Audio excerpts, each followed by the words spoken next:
Hello and welcome, Pitch Pals, to the new and improved Sequel Pitch Podcast, a film podcast in which four friends watch, review, and pitch a sequel to films that don't have them, then battle it out to see who has the best one. Yeah. I am your host this episode, and joining me, bringing back the band together once again, is Drew Toynbee. Hello there. Andy Henry. Oh, it's good to be back. It is. And Matt Rushton. A Happy New Year. Happy New Year indeed. Now, going forward into the new year, we have changed some things, yeah? And we brought back some things as well.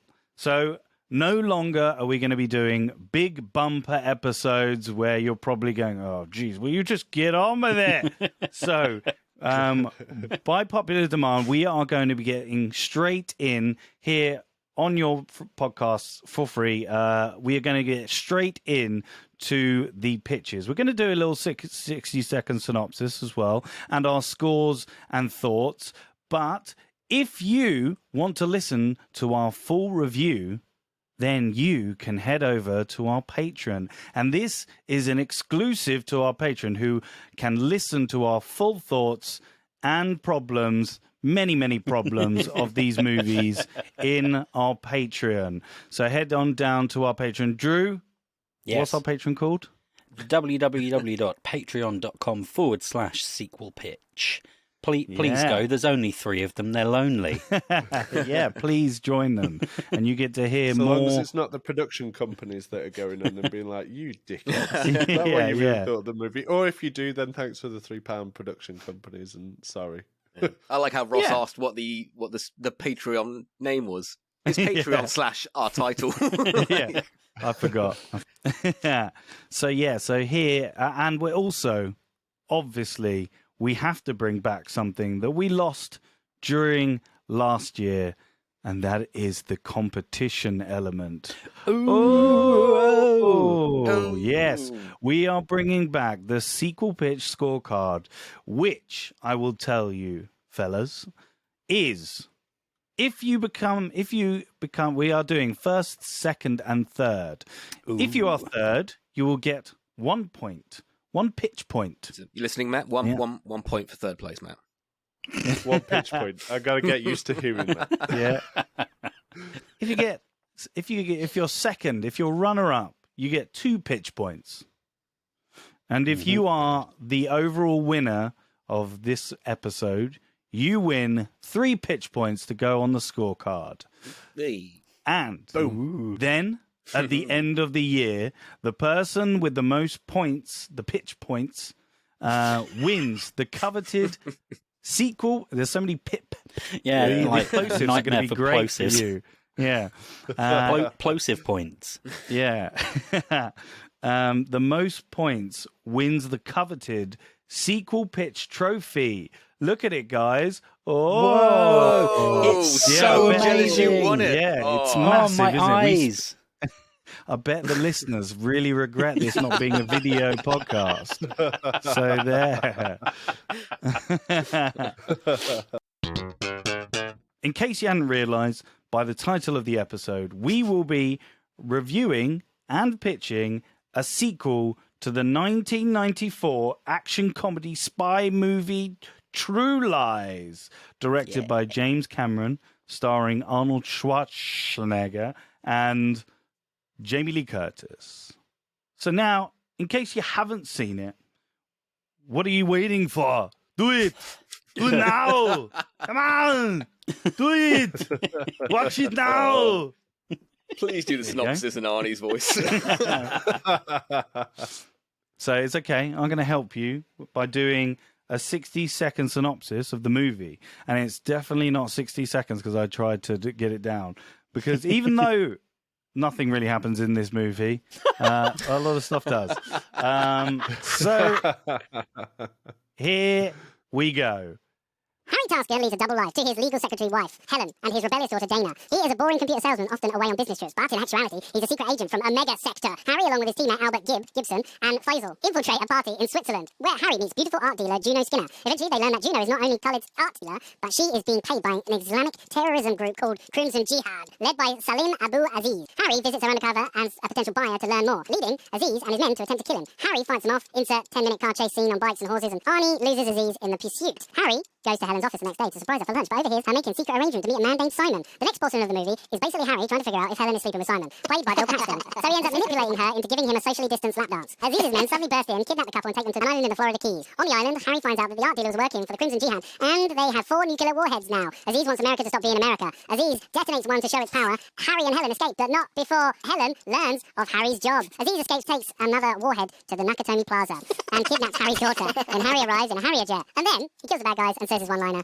Okay, so a quick sum up of the movie: good, the bad, and the ugly, if you want, and a score out of 5. So let's start with Drew, because I think you're going to be giving it a good mark. I am indeed. Find out why Drew wants to give it a good mark on our Patreon. I'm just going to constantly plug the Patreon in this episode every 5 seconds. I find this movie really fun. I have quite a lot of nostalgia for it. It was I had it on tape, recorded off the TV, labelled by my mum, no joke, Arnie's James Bond, which is just so incorrect. Couldn't be more incorrect, but there we go. For me, every discrete part of this film, aside from Jamie Lee Curtis being coerced into doing a striptease for her husband, thinking it's someone else, and that's not good in any way. I'm surprised they got away with that in 1994, to be honest, but there we go. Everything else other than that really works for me. The comedy hits for me. The action really works for me. The sort of family drama of, is it an affair? Is it not an affair? Is he a spy? Is he a double agent? Is he trying to get to Harry? That all works really, really well for me. And I think it's great fun. And I'm giving it 4 stars. It deserves to leave at least an entire star for the striptease scene. But other than that, I think it's really good fun, and you should never bet against James Cameron. Yeah, Matt, what do you think? Final thoughts, good, bad, and your 5. Okay, as I said in our chat earlier, I was like, I don't know whether I like this film or absolutely hate this film. Therefore, I just have to be pretty indifferent about this film. The last 20 minutes are great. I do find it very entertaining, and there is humour there where there shouldn't be or wasn't meant to be, I think. But leading up to it, I do struggle with the movie a bit.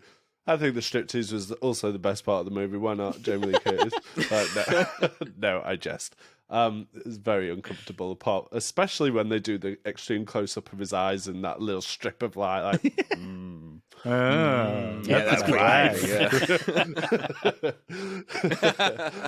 So I think on that basis, it's not the worst movie. There are a lot worse movies that we've done in these episodes. So I'm going to go with 2 coppers jumping out the way of a falling helicopter over the car out of 5. Yeah, nice. Okay, Andy? So many cars explode. There was one car that, it was the car with the 3 terrorists in, and it dangled off the edge, and then a pelican or something sat on it, and it went over. It was about half a meter off the ground, and when I say ground, I mean water. And it kind of just tips over, hits the water, and explodes. And we're all laughing as well. That was. Yeah. I mean, the way Andy described it is funnier than how I agree with Matt. It happened. To be honest. Yeah. The last 20 minutes and the first 20 minutes are great. I'm going to re-edit this film and re-release it as a 40-minute film, and it's going to do better than this is a 2-hour and 20-minute film. It does not need to be that long. Special presentation. It's 2 scripts. Yeah. It's 2 scripts put together. Couldn't really decide on a tone. It's It has 2 Arnie catchphrases. One doesn't make sense. He kills the guy, puts him in the urinal, flushes the urinal, and says, "Cool off." Like, okay. The other one is when he fires the jet and he fires the rocket. You're fired. That kind of makes Arnie sense. I get that. Yeah, it's just It's not that great. It's not the best one. I'm going to give it 2 guys falling out of a truck after being blasted by a rocket launcher and then getting run over out of 5. Okay, and I am going to say some of the elements of this movie took me out of the movie, like seeing the stuntmen's faces. I don't know why I'm so bothered about that. I really don't. Usually I wouldn't be that bothered. It's because there was so much in the first 10 minutes. I don't know why. It really annoyed so much of it. It's just like, fuck's sake. This is the guy that brought us Avatar and Titanic. Yeah. Brought us clearly visible stuntmen. I agree with Andy. I think the middle of the movie is really irrelevant. Doesn't need to be there. It could have just been like, him hunting down terrorists or whatever, or doing something. I don't think the comedy landed for me as much. There were some good moments, but having said that, because it's an Arnie film, and I love Arnie, no matter what, even if it's a bad movie, I'm going to give it 3 visible stuntmen's faces out of 5. So I'm going to give it middle, top middle. Okay. So all Drew, I would say, right? Go on. Oh, good. Go, Matt. No, go on. I was just going to say, before we give the final score, we talk about it a lot, and being 6 episodes in, the amount of times we've given each other shit for having 2 acts of a movie. Like, clearly what happened here was that he had his act 1 and his act 3, and he just didn't know what to do in the middle. Yeah. And we've all been there. Yeah, I've had to deal with you fuckers getting on my case all the time about this. So I'm just saying, I feel James Cameron's pain. James, we've doesn't excuse him when he's got that much money. Yeah. So, Drew, what does that give us as our score for True Lies? True Lies comes out at 2.75 out of 5. Yeah. So it's not a recommendation, but just average, above middle of the road. Closest comparison. Ooh. Nearest comparison. It's slightly higher than Alien Resurrection and Uncharted. So what about Commando? Where's it? Higher than that. What about Commando? I'm sure you gave that like 10 Commando, stars. I think so. When did we do Commando? There it is. I think we did it 3.13. So it really is only marginally better. Yeah. By our reckoning than Commando. It's 0.5 of a total score better because I gave this I gave Commando 2.5 stars. I was cruel. I gave it 2 stars. There's a point in this film where Arnie goes to a chopper and he doesn't say get to the chopper. What a missed opportunity. Come on. He does say get to the car though, or something. Get to the car. I feel like, and Andy, I feel like if something is an entirely mental screwball comedy that you're like, well, that's not actually a comedy. If people aren't farting in people's faces and throwing up, that's right. Then it just if it's not South doesn't count. Movie. Shit, let me take that out of my pitch now. I've got to take farting and out all that. Sorry, this is a smart comedy, action comedy, is it? Yeah. Understated. So, without further ado, who before has described an Arnie film as understated? Yeah. I think it's without further ado, we are going to get your sequels pitched. Yeah! So the rules are simple. You have the floor to win me over with your pitch. You'll give me your title and your blurb and your synopsis. Then I may have some questions for you. And then after everyone has pitched, you all will battle it out to persuade me why I should pick the person that wins, and they'll get those 3 pitch points. Second will get 2 pitch points. Sweet 3 Number points. 1, oh, yeah. The third, we'll get 1 pitch point. Let's start with Andy. Andy, what is the title of your sequel? My and your titles. blurb? I've got True Lies 2, false truths, because true lies, false truths makes sense. True Lies 2, fake news, which may give you an idea about who the bad guy is and mine. But I'm going to go with True Lies 2, undercover but over the top. And my little blurb is...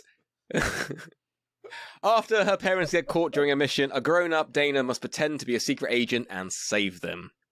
So, 15 years after the events of the first film, we open on Harry and Helen at a party, working a mission. They're dancing the tango, of course, when they hear Archie, Gibbs' son, now in their ear, telling them and the audience basically the mission. And the mission is they need to find a corrupt government official who is looking to sell state secrets to an unknown buyer. The couple need to find out who this government official is. So Helen and Harry kind of go their own ways. They do their separate missions, a few bits, and they fight some people. They enter an office and start looking for clues. They find out the official is looking for a very rare metal that was mined 30 years ago. Might sound a bit familiar for anyone who's, knows Black Panther. Mined 30 years ago, this metal is super light, indestructible, and can carry a huge amount of energy. It's basically vibranium, but we can't use that copyright, obviously. Harry says, he knows where this metal is, but before he can tell Archie, he and Helen get shot with tranquilizers by some guards. They try to run to freedom, and we can have a comedy kind of Wolf of Wall Street bit where they try and run, but then they slowly get like, as the tranquilizers start to take effect, and then they fall down and get tied up. Archie is outside in the car like his father Gib was. He just manages to drive away to freedom. People are trying to get after him, but he manages just to get away. And he sees Helen and Harry unconscious, being tied up and then put into the back of a van. We then see Dana, who's now aged between 25 and 30, depending on obviously like actress and stuff like that. I'm recasting. I'm going to go with either Maisie Williams, obviously Game of Thrones, Natalie Dyer, Stranger Things. I can't remember what her character is in Stranger Things, and or Bernie Feldstein, who was in Booksmart. She's just working a very normal office job. Archie just comes running in and tells her what's happened, and he needs to help her to save her parents. He can't he can't go back to the Omega sector because he thinks there may be moles in there. So he's not sure who to trust. Dana says she's not a spy, she can't help, go away, but then suddenly goons come in, and I love me some goons. They start shooting up the office, and Archie says they're after him, so they need to go away, but he needs Dana's help basically to find her parents. So Arnie karate chops some of the baddies, and he and Dana just manage to survive and drive away to a safe house. At the safe house, Dana tries to tell Archie that she can't help him. She's never followed in her parents' footsteps being a spy because she wants a quiet life. After hanging off a crane in the first one, it kind of scared her a little bit. Understandable. But Archie says not only are her parents in danger, but America, and therefore the world, is in danger. Archie shows Dana a presentation with the info that he's gathered and says they need to go on a mission. You can describe it as kind of like a practice mission to Dana to kind of like improve her skills. So they can find out more clues. Dana isn't trained, so she gets nervous, and she nearly gets caught during this mission several times, leading to some comedy. She can try and break into an office, doesn't go well. She kind of hides behind things, but can't. She's a bad spy. I'm trying to go for the more Johnny English kind of action comedy vibe here. But eventually she breaks into the office. She finds some information. She brings back to Archie. They then the information takes them to another suspect. So they drive.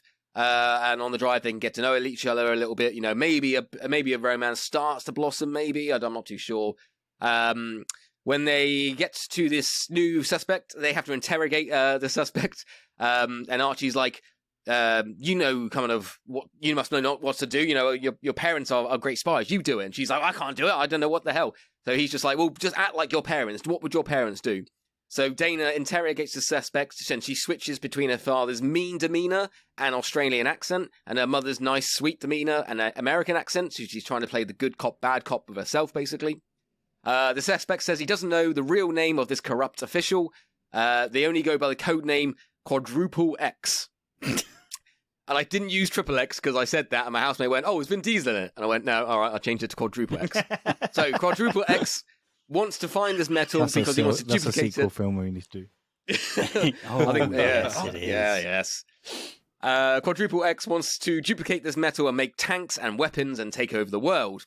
he tells Archie and Dana he was meant to go to a party tonight being held by Quadruple X, and this party is at the White House. So Dana and Archie kind of tie him up and steal his invitation.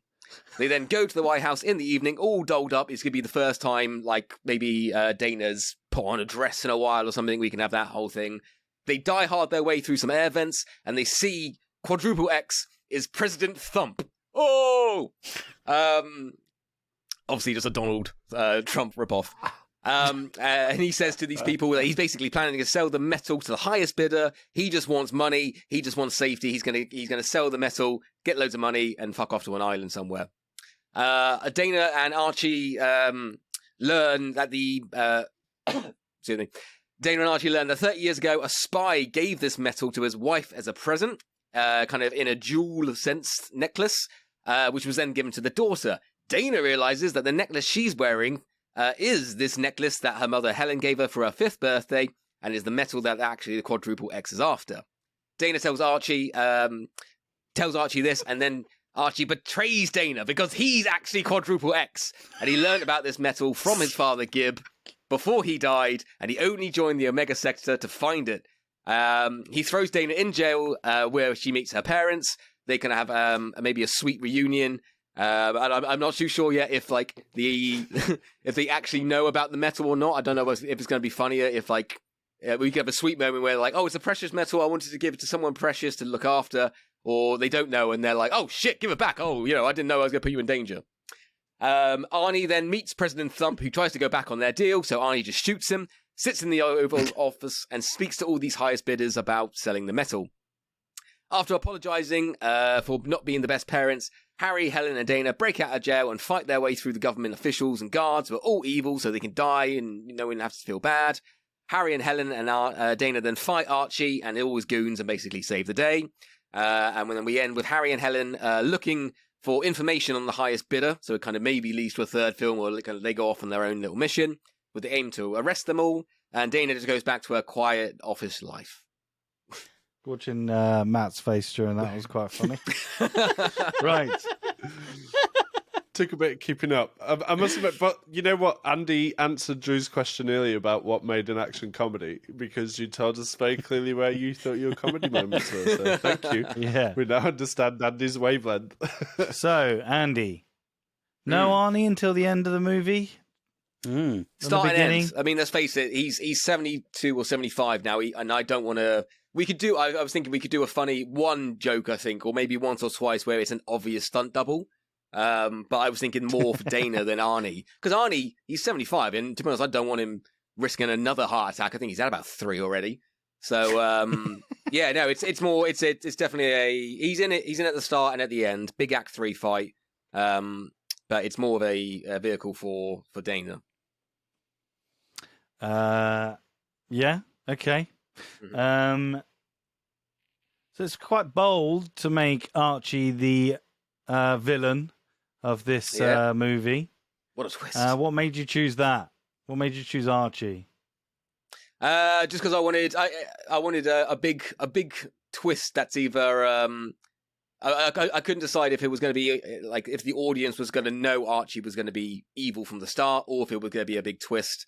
But yeah, I just wanted a big twist in there, and hopefully by that time in the film, the audience would have related and liked Archie, and maybe want Dana and Archie to be together if we do have that like romantic connection. So it should be a twist that people kind of be like, oh, I don't want him to be the bad guy. I wanted him and Dana to be together and save the day. Okay. So the president is also the bad guy as well. Yeah, everyone's a bad guy except for the 3 main people, basically. And just explain to me the sort of end scene. Like, you don't obviously have to repeat. Like, so he shoots the president in the White House in front of everyone, and then he's the president now, or he's not the president. He basically just kind of like sits in the chair and. Yeah, I wanted the image of him basically in the White House, almost kind of being the president, but he doesn't take it on. He just kind of sits in the chair. And I'm the president now. I'm the president now. Hail Hydra. Yeah. So is everyone in the White House? Are you saying like, oh, they have to break in out of prison, and then they break into Arnie breaks into the White House, right? Yeah. Basically, all the guards, so all the guards are and that work for Archie as well. Yeah. But I'm kind of trying to play that they don't know who his proper identity is. They just know they work for Quadruple X. And then when he reveals himself, everyone's just like, "Oh shit, this guy! I've heard about him. Quadruple X. He's such a big big baddie that we better not mess with him." Okay. And last thing I have to ask you is: you said in your pitch, the whole world is in danger. Because America is in danger. Yeah. Because and Dana really needs to help. But let's go on a training mission first, yeah? Well, it's a mission to get information from someone that he says, we can use this as a practice mission. Oh, yeah. Okay. They go on 2 missions before the big one. And the first one, she's like, I'm not a spy. So he's like, oh, this first one is basically breaking into an office. So you shouldn't have to beat anyone up. You shouldn't have to kill anyone. You can just try and sneak in, but obviously she's bad. So that's where some comedy does. And he can say, you can use this as a bit of a practice. Okay. Yeah. Okay. I think that's all my questions for now. No. I'm going to wait until they argue their case. I'm sure that Matt's got some burning arguments to make against yours. And moving swiftly on, we will go to Matt. What is your title and your blurb? Okay. My title is True Lies, Truth Hurts. And this is the second movie in a True Lies trilogy. Harry Tasker is now a granddad, and he has to once again save his family from the clutches of evil using all of his badassery. I'm going to keep Arnie as the protagonist for my movie. The problem is, however, the evil lies a lot closer to home. Yeah, so we open up on a close-up of Harry, looking fantastic, albeit a bit old. He's using his Arnie eyes, those real extreme close-ups, and he's looking menacing and stealthy. And we zoom out, and we see him throw a bladed boomerang, and he slices someone's neck open. That guy dies.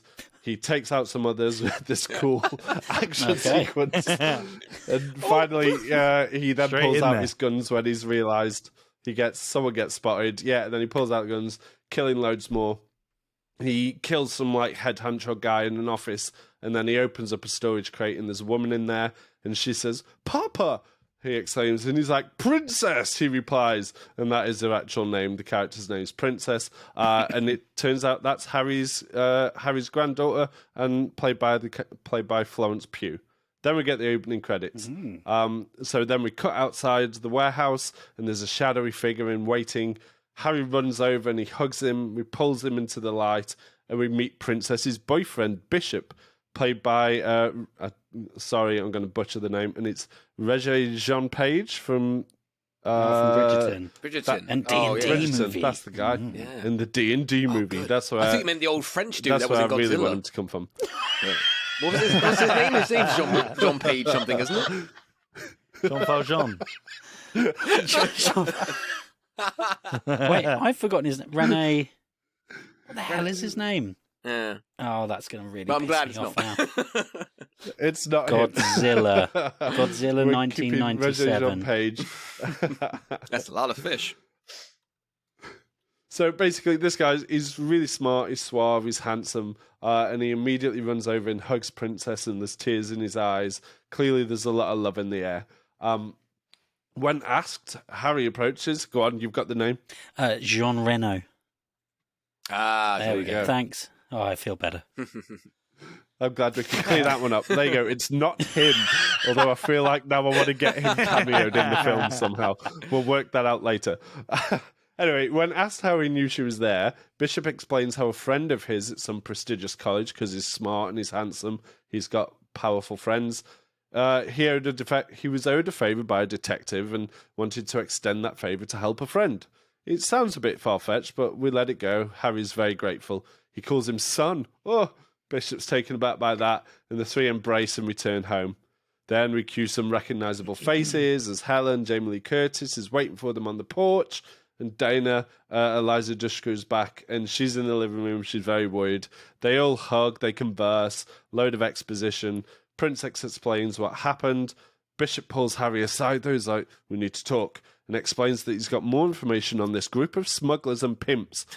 Harry vows to get revenge. Harry vows. I thought that was his second. Harry vows.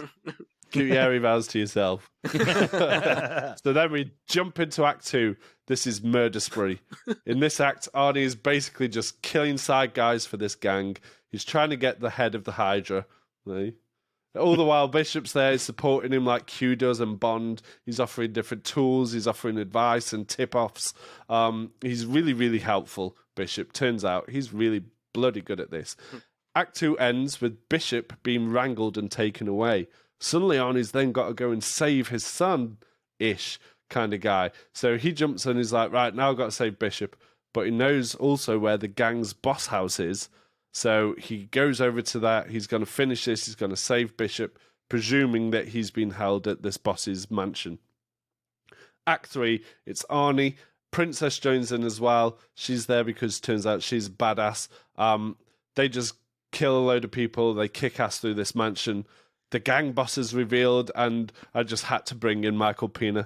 I just thought he'd be the perfect gang boss. And Jean Reno is his sidekick. There you go. We've ticked that on. He's his security. He's his muscle. There's a huge brawl. Jean Reno dies. Sorry. Throughout it, literally a cameo. Peter's speaking to Harry. He's like, "Hey, I'm innocent. I'm being set up." Harry ignores it. He's got blood rage. He's fighting for his family. And he says like, "Oh, family's everything," etc. Blah blah blah. It ends. Pena somehow manages to pin Harry, this 75-year-old male. And maybe it looks like he's going to kill him, but at the last moment, Princess stabs Pena with a gold crown, which is Michael Pena's gold crown. Thought the princess and the crown thing would be cool. He bleeds out, but while he's doing so, he's like, "Look who wears the crown," then dies. Harry goes out and he actually finds Bishop has sat on this private beach, and there's like a helipad on a jetty with a helicopter there. Bishop thanks Harry for finally dealing with the only person in his way. Princess walks up and stands beside Bishop, and they suddenly look very guilty and very bad guy. They reveal that Bishop is in fact the smuggler and the pimp. Pena was his right-hand man, but he'd been trying to get out of the game because he just wanted to start a family. He wanted to retire on all this money he got. Oh, poor Pena, he was a good guy. Harry's livid. He chases after Bishop, who hops in the conveniently placed helicopter and starts to take it up. Harry gets to the chopper and he grabs it, full Chris Evans, full Captain America Civil War. He's holding on. And then Bishop just nudges the gear stick, and just pulls it to the right slightly. Harry falls into the sea. It's a real disappointing moment. He corrects himself, and he comes out the water and he sees the helicopter taking off into the sunset. We then have an ECU of an extreme close-up of Harry's eyes again. He scowls and he says, "Liar, liar." Roll credits. Film 3 is called True Lies, Pants on Fire. And we learned that Bishop can, in fact, control young, impressionable female minds. He coerces them to work for him, including Princess in his pimp game. The pants on fire bit, the whole idea of prostitution. The all-out action movie is Harry getting to Bishop and having to smash his brains out, literally smash his brains out to save his granddaughter and, of course, the world. Very nice. So how old is Florence Pugh going to be in this? Because she's 27 in real life. So she's 27. And Eliza Dushku is 42, which would make if it was real life. She looked a lot older in the first film, to be fair. She had her a year after the first film. She would have to be 15 for Florence Pugh to be 27 at the same time. So, well, yes. Actually, to be fair, Lawrence Pugh can be aged down a bit, or we'll just swap it for Chloe Grace Moretz or something, or whatever. You know what? I'm just bringing you the pitch. You can cast whoever the fuck you want in it, to be quite honest.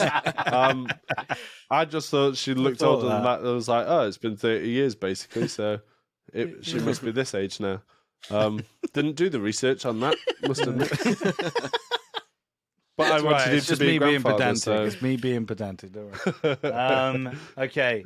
So what does Bishop do as a job before he turns into what is his cover like? We don't know. He's always been the pimp. He is this gang leader, but he's just smartly dressed and he plays it cool. This is the first time he meets the grandfather and he meets the family, so he can just be question marks all around him.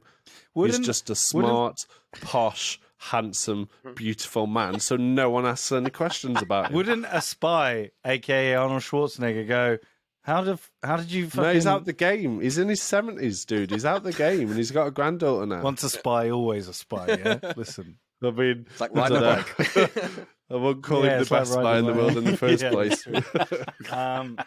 So what's his plan in the movie? So tell me what Bishop wants to do, because the end result is just to kill Pete Pena. So why didn't he just shoot him in the head? Because he's the leader, right? Or is Pena the leader? And then he's... Well, he basically wanted Michael Pena gone. There's probably... We can have some exposition about how there's a load of men loyal to him that aren't gonna go with that. You know, they're like, yeah, you need to get out, man. I'm with you. I got you back. I got you back. You said and that. They're all supporting him leaving. So basically, going to pick you apart. Basically, Regé-Jean Page gets Harry to kill off all the guys that protect Pena and wouldn't defer to this gang leader. He's a number two. He's a really powerful guy. He's got his own pull. Okay. And a load of people that wouldn't be happy if Regé-Jean Page just popped him one. Do you see it a little bit of an anticlimactic end? No, because we're building up to the third movie. This is the transition movie. But this is still the this third movie. The big reveal. Reveal that... What? This is still this movie, though. I know you're building for another movie, but this is this movie. Well, everybody else, whenever we do these episodes and people pitch threequels, they get to play the second one off as the shit second one. So that's what I'm doing now. You're criticising it.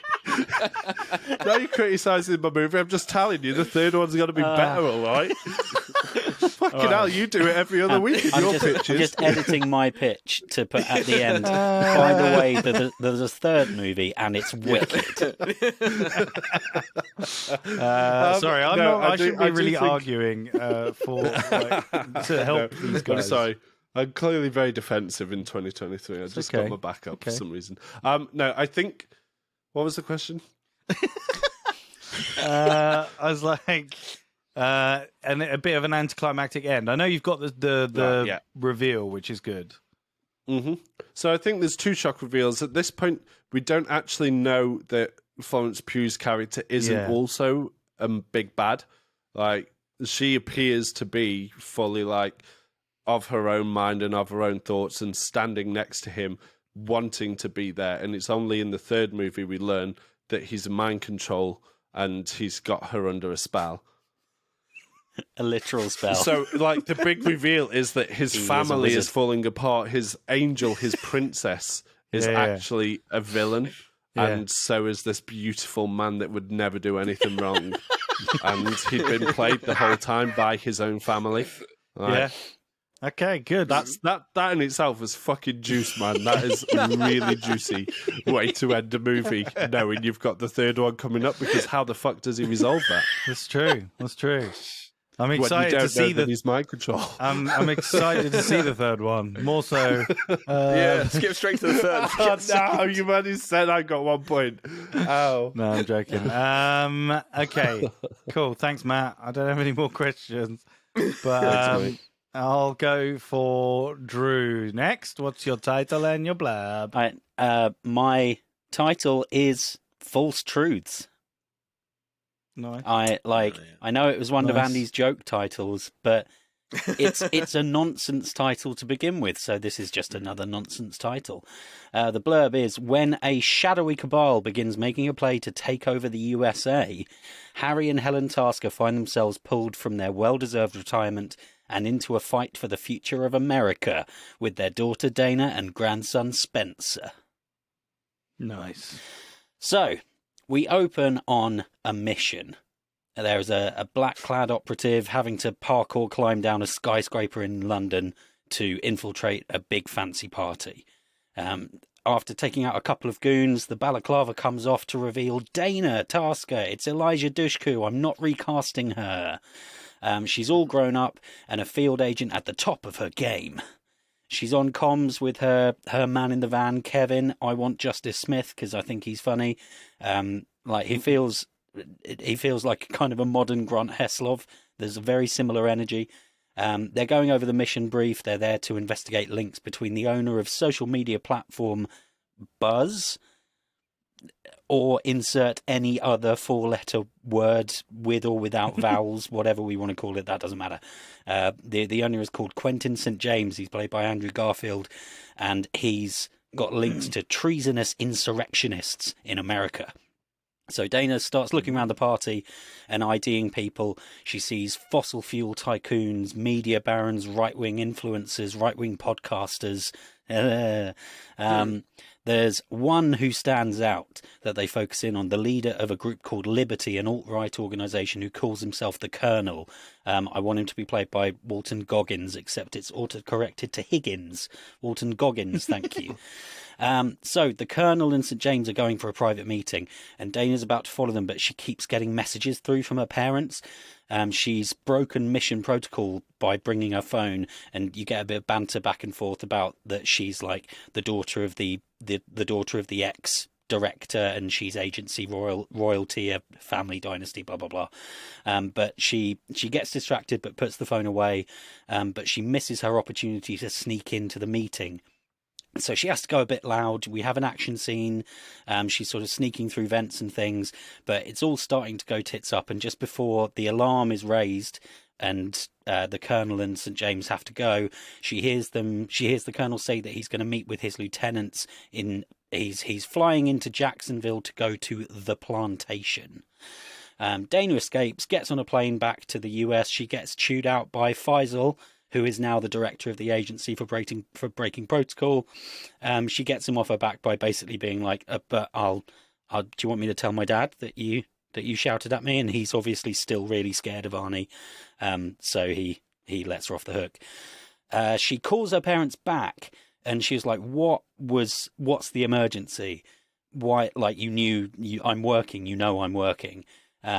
And they've basically been having real trouble getting Spencer to behave, and he's being really disrespectful and moody. He's like 17 years old. He's been sneaking out a lot. He's staying with them while she's away on a mission. And Dana says, "Well, why don't you just do what you did when I was just like that?" And they're both like, we couldn't ever do anything. You had 2 old boyfriends with motorbikes. And you only kind of got on the right track after a terrorist kidnapped you and you nearly died. And so Dana's like, "Oh, okay, yeah, fair point. I've got to go to Florida. I've got to investigate Jacksonville." And then Helen's like, "Oh, maybe we could come to," and you get Arnie doing the "okay, honey" thing. And she's like, "No, do not come. Don't come anywhere near this. Please stay away." But Harry and Helen don't take her seriously. And they're like, "Maybe it will be good to get Spencer out of the house." And they go on a road trip. So Dana and Kevin do a bunch of detective work around Jacksonville, and they find the plantation. They do some good detectiving. They go for the meeting, but Dana can't get in because they only let men in, and Kevin can't get in because he's black. They don't have time to fly another trained agent in from DC, and so they're weighing up trying something really reckless and dangerous. And then Dana's like, "I've got an idea." Smash cut, Arnie walking uncomfortably through a crowd of baying racists, and he's gone in for them. Arnie finds out the plan is to mount a large-scale terrorist attack all across the US to destabilize the government, and then they'll put in a new president who is pro-fossil fuels and anti-sustainability and anti-environment and all the worst possible things possible. They're communicating with their members nationwide through buzz to give the signal for the attacks, and you get a line like, We're not lone wolves, we're a wolf pack descending on this flock of sheep. And then all of the people in the crowd do exactly the same thing like their sheep, because irony. Arnie then sees a couple of members of the agency that he knows at the rally and realises that the agency's compromised. Arnie manages to make it out. The family have to split up. Dana and Kevin chase the Colonel to Buzz's US headquarters because they need to bring down the network to stop the messages going out. Harry jets off to Washington to save Faisal and the agency because he's an ex-director. He can get in and they know Faisal will be clean. And Helen and Spencer are kind of the third wheel and just sort of sat twiddling their thumbs in a motel. And the three storylines play off against each other. Harry does the espionage thing, not knowing who's good and who's bad, trying to get in with Faisal, trying to give him secret messages, blah, blah, blah. Dana and Kevin go to Silicon Valley. They have the big action set piece, trying to get into the facility, taking out servers. Helen and Spencer have kind of the most personal arc where actually Spencer, who's like a loner, his family are like glamorous and huge and specimens and secret agents, and he's like a very, very average 17-year-old spotty teenager. And it turns out he is a member of Liberty, and Helen sort of sees the Buzz notification and she has to kind of talk him down. And then in the end, everything's happy. Obviously, Arnie and Faisal end up having to escape to the White House, and they end up saving the president from a gang of Liberty people. Dana and Kevin take out the Colonel and Quentin in a huge and satisfying edge-of-your-seat explosion fight.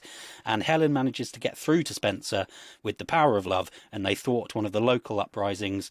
The resolution is fantastic. Harry and Helen retire again. Spencer is happier and can relate easier to his family and his mum. And there we go. Well done. Well done. So do you think that splitting in the third act, splitting the stories off, will it be a bit jarring, do you think, at all? Like in terms of like, you know, being, you know, you're in one with one person, then the next person. I think because it's only 3 storylines, I would hope that that's still manageable. Like 3 different groups of people at the end of in Act 3 trying to achieve different goals doesn't feel too complicated. And it was just kind of, if I wanted to have a little bit of tension of like, oh, maybe this is the last time they'll ever see each other, but then obviously they do. Yeah. What sort of genre do you see yours more in? Because do you see it as a comedy action still? Or do you see it as a thriller? I'm trying to pitch this very, very closely to the tone of the original. I want it to be like an actually potentially scary real world issue, but most of the comedy is in like dialogue and characters in the film reacting in really human and funny ways rather than being in moments where you might expect them to be the big villain or the big action hero. Yeah. And last question, do you see like any worries about, you know, the sort of the racial connotations and stuff? Not saying there might be, but do you worry about that when you're trying to pitch it? I mean, that I'm sure that would be concern. I'm not sure if real, actual Disney owning 20th Century Fox would let this fly and certainly be that explicit about it. But this was my sneaky, underhanded move, because I made sure to get in there that there's a heavy environmentalism thing, and I did that because what I didn't say when I was saying my cast is that my pitch is you get Jim Cameron back to direct, because you never bet against Jim Cameron, and mine's about environmentalism, so he'd want to do it, so I can't lose. Very nice. Okay, I've heard all your pitches. I think it's time now to let you battle it out to win me over. So, who wants to take the floor? Ooh. Drew wants to go. I've just got the best one. Go for it, man. Mine is, you know, I got criticised the last time we did an Arnold Schwarzenegger film for not having enough cool action Arnie in it. So what did I do? I gave you the fucking birthday cake of Arnold Schwarzenegger action. He's there. He is just kicking ass, killing, butchering up everything you want from someone who's so empowered, and he's clearly not stealthy. He's 75 and Arnold Schwarzenegger. So what's the best thing you can do? Just get in there, go fuck everything up, apart from the first one where he is a bit stealthy. So we at least get some nostalgia. But then he's like, no, this is personal now. Because he didn't really care about his daughter at the time. But now he does care about his granddaughter. This one's personal. There's a fucking amazing twist in mine where the others are just predictable, racists. You know, they're just all it's all about kill the racists. Mine's got nothing to do with race. Mine is all about fucking major plot twists. And yeah, it's just mine's the best action comedy movie. You've got more scope where you're gonna offend people with theirs. So where's the comedy in yours? Yeah, where's the comedy in yours? Mine's like a fucking bladed boomerang is funny when it slices his neck. Fair, yeah. It's pretty random, but I'll give you that. The whole family reunion scene where we can chuck a load of comedy in there. Drew said there was a load of funny bits in the first one for the family stuff, so we'll do more family stuff and it'll be funny. And then there'll just be things like Michael Peña's in there, he's funny. We just chucked Jean Reno in there, he can be funny because it's an in-joke. So there's comedy in there, but there wasn't comedy in the first one. It was an action film, so I gave you an action film. Can I ask Matt, though, when Florence Pugh is like kidnapped in the opening and stuff, like who kidnapped her? Was it? Well, we get it in exposition. She's already in the lockup. That's the point. Starts in media res. Rescuing her, and she's already in. Sorry, who kidnapped her though? Is it it's all part of the plot. It's all staged. Oh right, by Reggie. Okay. Yeah. Thank you. Right. Okay. There you go. So yeah, Drew knows. But then you're just trying to make me write more of a film. If he's got some mind control over the women that we only learned about in the third film, then why didn't he kind of get mind control? Why didn't he mind control a woman to kill Michael Peña? Why did he have to go all the way to get Arnie? Couldn't you have just got Florence Pugh to like flirt to get the granddad of this incredible killer? He's got no connection to Michael Peña. If he was a young impressionable woman, people. Yeah, but like he could have got Florence Pugh to act sexy and then be like, "Oh, let's go to a room together." Oh, and then kill him, and nothing's on me. Because the people know. They know his power, so who knows his power? They know he'd just do that. If it's a sexy woman, it's like, well, clearly that was Regé-Jean Page. He was really pissed off. I saw him the other day in the meeting. He was like, if he fucking leaves, he's in trouble. He is. So they'd just be like, obviously it was Regé-Jean Page just a got woman on the doing mind it of another hot woman. Couldn't you've got like a new you woman? Can't. Though? You've got to use the antithesis of a hot young woman, yeah. which is an old granddad. But couldn't you've just got a new young woman that no one knows that's connected to him to mind control, and then by right because he could do it with every young hot woman. No, it's everyone not just in the world, the ones every that young he knows. hot woman in the world. Yeah, that's why you saved the world in the third film. Specifically, got to be young hot women. Yeah, it's young hot women. Like, why not? We're just going to sit on some two-dimensional. If he has the power to mind control every woman in the world, surely he's already won. Like only young hot women. Yeah. Oh right, I see. The old mature women now, they don't fall for his bullshit. I do. They've met people like him before. I agree with Ross that it is definitely kind of like an anticlimactic ending. I understand you want to lead on to the end. It's a major plot. It's a major plot. You have a twist, but that's not a dramatic ending. You don't go and then cut the credits. You have and then like 20 minutes more of film. Like you need the protagonist to somehow win or something cool at the end. Action shot. It's like fucking all the other just rips his shirt off, and then shit, credits. That's 2 minutes from the big reveal. Run down to a helicopter, get in a helicopter, take off, and liar, liar. Then that's the end of the film. There isn't 20 minutes. There might be 20 minutes of credits for all the amazing people that work on my film, but it's not 20 minutes of film. I like the first and I like Matt's third. This is definitely the second that people would just... There's nothing... We learn, like, about this whole mind control thing in the third film as well, so it's just a bit weird, like, if it's not explained that much in the second. To me... It's just because... It's not because you know there's a third film coming. You don't need reveal everything. And what's the fucking point in the third film if I reveal everything in the second? If you could just go straight to the third one and basically learn everything this film should be except for the amazing people that's worked on a film. No, there's too much going on to make this act one of a film. This could absolutely be bullshit. The first half, or the first half of a movie. I've heard the wet melts that you've pitched. You know, you could turn yours into a mini-series, the pair of you. I was being gentle. All right, fucking let's do this. All right, Matt, tell me, what thematically is the through line from True Lies 1994 to this and onwards? Death, great. Because the first one was really... Death and cool killings. That's what we're carrying through. Just loads more cool death. Okay, my other question is, Matt, you made a very big point that, you know, it's not funny. Terrorists aren't funny anymore. Oh, but sex trafficking mind control pimps? Fucking hilarious. Don't know that in the third one until the third one, do you? Second one, it's just, oh yeah, sex trafficking wankers, man. Fucking wankers. Don't realise until the major plot twist that actually it's his own family.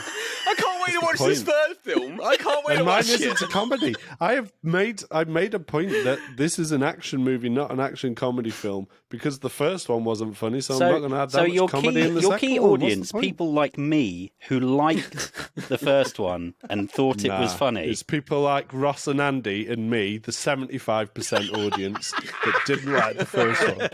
I'm fine now. That's fair. Why I can't argue clearly with that. my film is the best, Ross, because we've been talking about mine the whole time, because the other two aren't even that memorable. So, hey, we're talking about it. Doesn't mean we're talking about it positively. Hey, look at some of the films out there that have terrible reviews, but make a shitload of money. So yeah, but it's still a terrible film. You, Ross. It doesn't matter if it makes a lot of money. It's still a terrible film. All right, I'll move on to Drews for a little bit. I'll give Matt some breathing time. All right, okay. I don't mind Drews. My problems with Drews is I guess he said it's got as much comedy as the first one did. That the 75% of us know there was not much comedy. So it's not much of a comedy action. It's more of an action. I like the two top spies can't control a teenager. They can't just tell him to sit down and get better. I do also, when Ross said splitting Act 3 up into 3 separate storylines, it would be a bit jarring and confusing. That needs to happen in Act 2 and then they meet back in Act 3. If they all just split off in the last act, that would be jarring to yeah, or if they split up in Act 2 and it continued into Act 3, but then they all met up, then that'd be fine. But yeah, mine, it's just I don't think Drews is as exciting as he was trying to describe it. It's more just a normal action. Wasn't as exciting as the words I was saying describing it. Yeah, because that's thin. You put some good you put some good words there, but they weren't. There's not much there. You put some good words describing what it would be, but I've decided it's not going to be. There's just not much. It's a normal kind of action film that's just nothing new. There's nothing really there to grasp. Nothing new. Like your ripped off vibranium. That's new, isn't it? Also, so the entire... President Trump that comes in... President Trump who comes in and gets shot in the face 5 minutes later for no reason. Who wouldn't want to see that? Also, Harry, the Also, super spy, gets the only sample of this crazy metal in the world, and it's small enough that it only makes a necklace for a 5-year-old child. Harry, who is so dedicated to his job and his adoptive country that he lies to his family for 17 years... goes off mission, steals this insanely valuable thing. Because he wants to keep it safe from the bad guys. But so he gives it to his daughter to look after. Okay, so Andy, I give you an incredibly dangerous object and say your choices are give it to a super secret, highly powerful government agency or my son.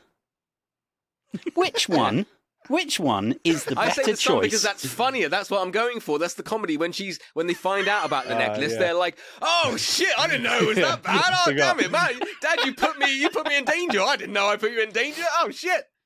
That's some of the comedy that I was talking about. And Andy making a pantomime is always entertaining. Like, that's Andy's version of an action comedy, is a pantomime where they get drugged and they start slowly I mean, that down. would be. I would pay good money to watch 75-year-old Arnie and like 65-year-old Jamie Lee Curtis doing a Wolf of Wall Street bit. I think that tells you everything you need to know, Ross. That the 25% found that funny. Andy also has a couple of. I'm pretty certain. Andy has a couple of real big issues with time in your movie, right? So it's set 15 years after the first. So yeah, somewhere you've around. got some real issues. That's why I recast. Set in 2009.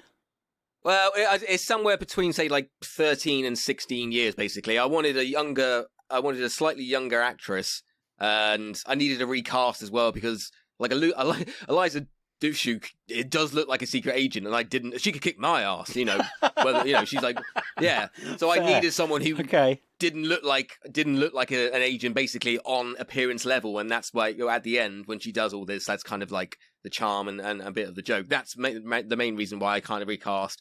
And we age Arnie and Jamie Lee Curtis down slightly, but only like kind of 5 years, I think. Well, you don't need to because they're not in your film. Yeah, they're in the first and the whole of Act 3. You don't need to worry about the. Did you listen to my pitch? Because they were in it quite a lot. The first movie, because they got put in shoved jail. them in at the beginning. Yeah, and then they jail, have a big action. There's a big family action scene at the end where they're in it. I can read it again if you want. Yeah.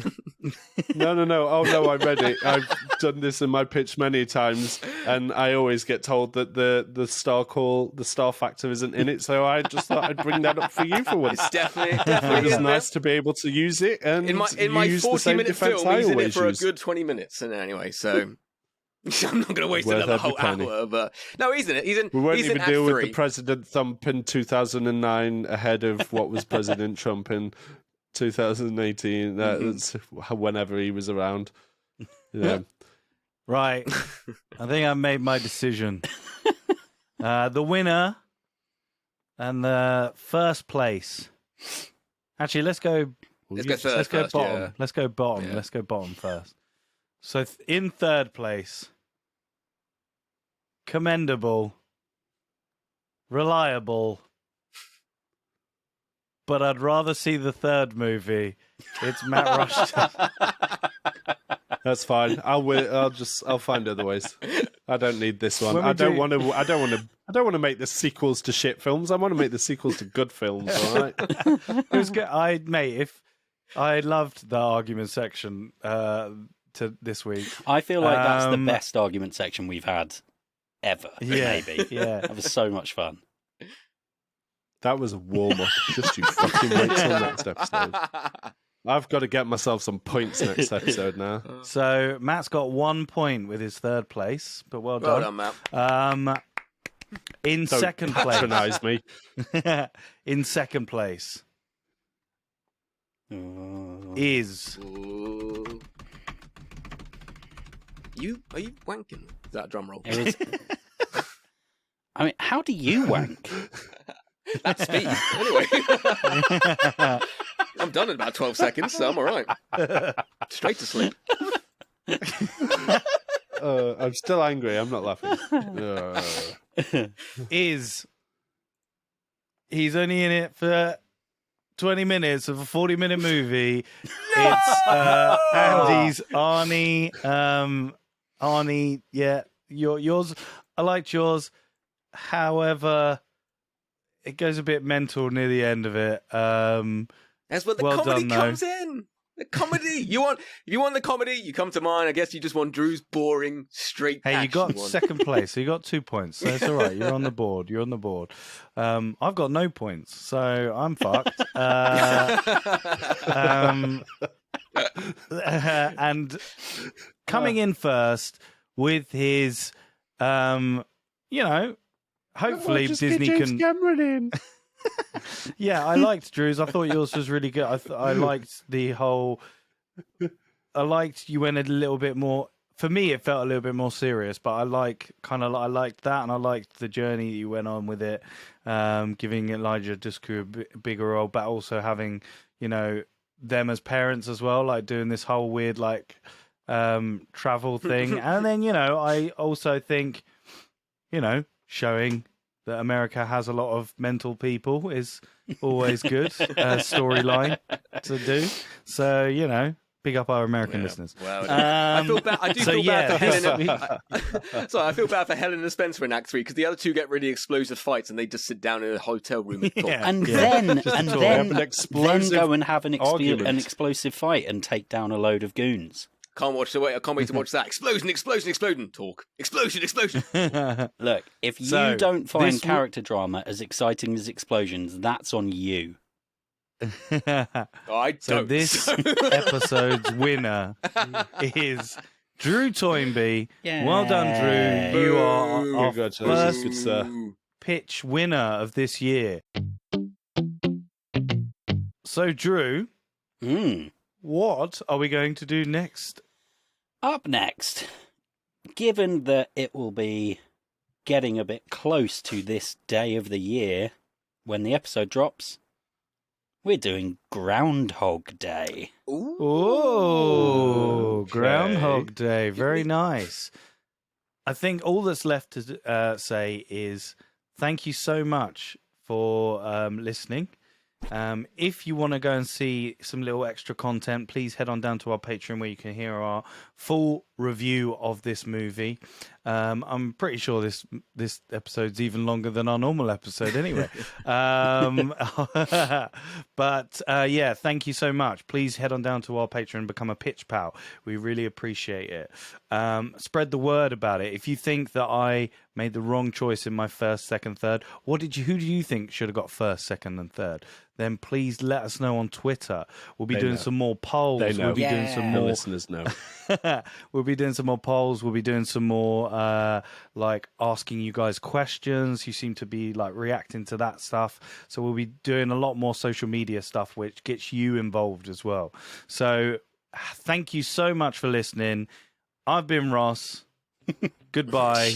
It's third place runner-up, Matt Rushton.